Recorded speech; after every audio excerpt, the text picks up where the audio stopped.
In 1936, a group of workers was digging near Baghdad when they hit something strange. A clay pot. Nothing special, they thought, but inside that pot was something that should not have existed. A copper cylinder, an iron rod, and traces of acid. A 2,000-year-old electric battery. And when archaeologists realized what they had found, the discovery was quietly buried, because it challenged everything we know about ancient civilizations. What if I told you that this is just one of many technologies that ancient people were not supposed to have? What if our ancestors were far more advanced than history books admit? Today, we're uncovering 7 forbidden ancient technologies that science still can't explain. Let's begin. The Baghdad Battery. The year was 1936. Location? Kujut Rabu, just outside Baghdad, Iraq. Workers were excavating an ancient village when they uncovered something unusual. A small clay jar, about 5 inches tall, sealed with asphalt. Inside the jar was a copper cylinder. Inside that cylinder was an iron rod, and traces of an acidic liquid, likely vinegar or wine. When researchers reconstructed the device, they discovered something shocking. It produced electricity. 1.5 volts, the same voltage as a modern AA battery. Think about that for a moment. 2,000 years ago, before the Roman Empire reached its peak, before Jesus walked the earth, someone in Mesopotamia had figured out how to generate electric current. But here's where it gets strange. Mainstream archaeologists refuse to call it a battery. They label it a ritual object, a scroll holder, something for religious ceremonies. But rituals don't need electricity. Electroplating gold onto jewelry, that needs electricity. And traces of gold electroplating have been found on ancient Mesopotamian artifacts from the same time period. The question isn't whether the Baghdad Battery worked. The question is, why are they so desperate to convince you it wasn't a battery at all? And this is just number 1. 2. The Antikythera Mechanism. In 1901, sponge divers off the coast of the Greek island Antikythera discovered a shipwreck. Among the statues and pottery, they found a corroded lump of bronze and wood. It looked like a rock covered in barnacles. Nobody paid attention to it. For 50 years. Then, in the 1970s, scientists ran it through an X-ray machine. What they saw made them question everything. Inside that corroded lump were 37 precisely engineered bronze gears.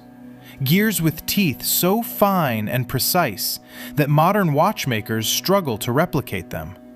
This device, no bigger than a shoebox, could predict solar eclipses, track moon phases, map the positions of all 5 known planets, even account for the elliptical orbit of the moon. It was a mechanical computer, built in 100 BC. The level of engineering in the Antikythera mechanism would not appear again until the 18th century European clocks. That's a gap of 1,400 years. 14 centuries of silence. Knowledge that appeared and then vanished. Who built it? The ancient texts mention a school of astronomy on the island of Rhodes. A man named Hipparchus. Some say it was Archimedes himself, but no one knows for sure. Here's the terrifying part. What if the Antikythera mechanism wasn't unique? What if it was just the only one we've found? What else is still buried at the bottom of the Mediterranean Sea? 3. The Dendera Light. In the Temple of Hathor at Dendera, Egypt, there is a carving on the wall that has sparked one of the most intense debates in archaeology. At first glance, it looks like a religious scene. A snake emerging from a lotus flower, priests standing nearby. But look closer. The lotus flower is shaped exactly like a light bulb socket. The snake inside curves like a glowing filament. A cable runs from the base to what appears to be a power source. And the priests? They're holding what looks suspiciously like insulators. Now here's where the mainstream explanation falls apart. They say it's a mythological scene. A creation myth. The snake represents a god emerging from the primordial lotus. Fine, but answer this. Why are the ceilings of Egyptian temples, hundreds of feet underground with zero natural light, completely free of soot? Torches produce soot. Oil lamps produce soot. If workers used fire to illuminate these chambers while carving intricate hieroglyphs into the walls, the ceilings would be black. They're not. The ceilings are pristine. Colors still vibrant after 3,000 years, as if the painters could see exactly what they were doing. How? Either the ancient Egyptians had a light source that produced no smoke, or were missing something huge about their technology. And before you dismiss this as conspiracy, the same type of lotus bulb appears in carvings across multiple temples, always connected to what looks like electrical equipment, always held by figures in protective postures. Coincidence? 3,000 years of coincidence? I don't think so. Greek fire. The year is 678 AD. The Arab fleet is sailing toward Constantinople, ready to conquer the capital of the Byzantine Empire. But as they approach the city walls, small Byzantine ships race toward them, carrying something no one has ever seen before. Pipes extend over the water, and then liquid fire. Flames that burn on water. Flames that cannot be extinguished by water.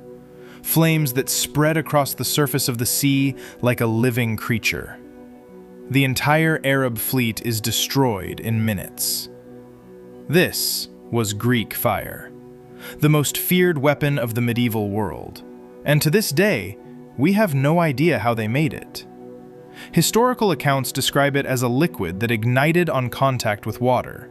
It could be launched from siphons, thrown in clay pots, or sprayed like a modern flamethrower.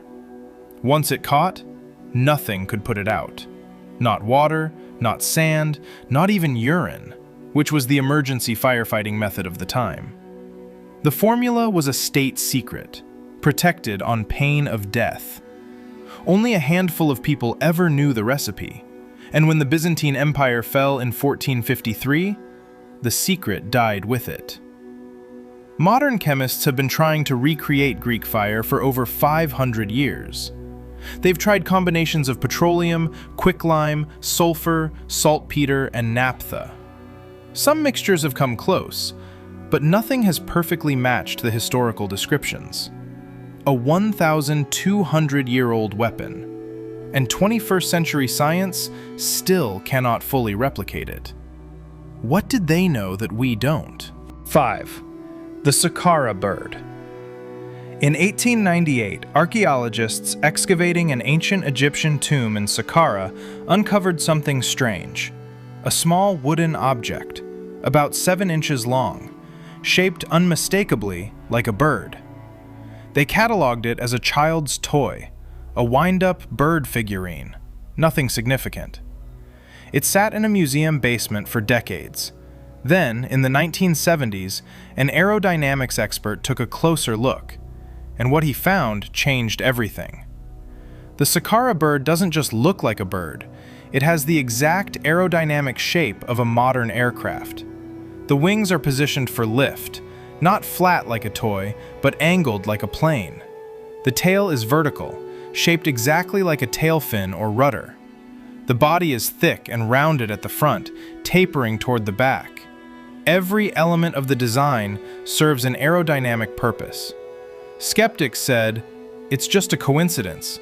The ancient Egyptians were carving birds." So researchers built an exact scale model, and they tested it in a wind tunnel.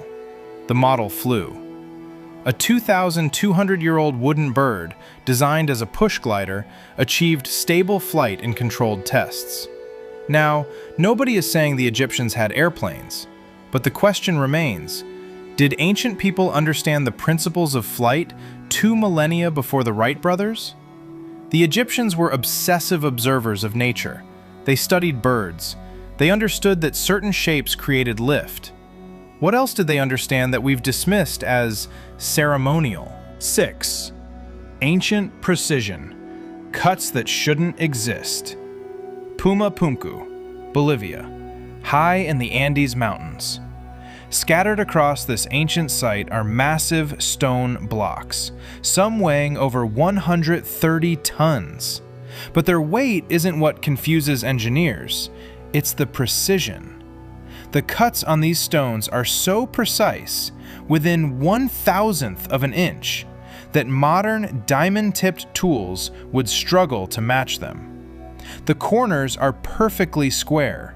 The surfaces are glass smooth, and these blocks interlock like puzzle pieces. No mortar, no gaps. So tightly fitted that a razor blade cannot slide between them. Here's the problem. According to mainstream archaeology, the people of Pumapunku had no iron tools, no hardened steel, no diamonds, just copper chisels and stone hammers. You cannot cut granite, one of the hardest stones on Earth, with a copper chisel. You cannot achieve 1/1000th inch precision by hitting rocks with other rocks. And Pumapunku isn't alone. The Osirion Temple in Egypt, the sarcophagi at the Serapeum, the walls of Sacsayhuaman in Peru, all of them feature the same impossible precision. Across different continents, separated by oceans, with no known contact between civilizations. Either every ancient culture independently developed precision engineering that we cannot explain, or we're wrong about who built these structures, when they were built, and what tools they had. The stone doesn't lie. Our textbooks might. 7. The Longyu Caves. In 1992, a farmer in Longyu County, China, noticed something odd. A pond on his property that never dried up, no matter how hot the summer, no matter how little rain. Curious, he and some neighbors drained the water and discovered an entrance to an underground world. 24 massive caves, carved out of solid siltstone, covering more than 30,000 square meters. Each cave is supported by massive pillars left in place during excavation. The walls are covered with parallel chisel marks, perfectly straight, evenly spaced, as if cut by a machine. But here's the mystery that has archaeologists baffled. There is no historical record of these caves, not a single mention in any Chinese text. No imperial decree ordering their construction, no tax record showing payment to workers, no poem celebrating their completion, nothing. The official estimate says 36,000 cubic meters of rock were removed to create these caverns. That's the equivalent of 36 Olympic swimming pools of solid stone. Someone engineered this. Someone organized hundreds, maybe thousands of workers. Someone carved an entire underground city with mathematical precision, and nobody wrote a single word about it. Why? What was so secret about these caves that it couldn't be recorded? And what else is still buried, waiting to be found? 7 technologies, 7 mysteries.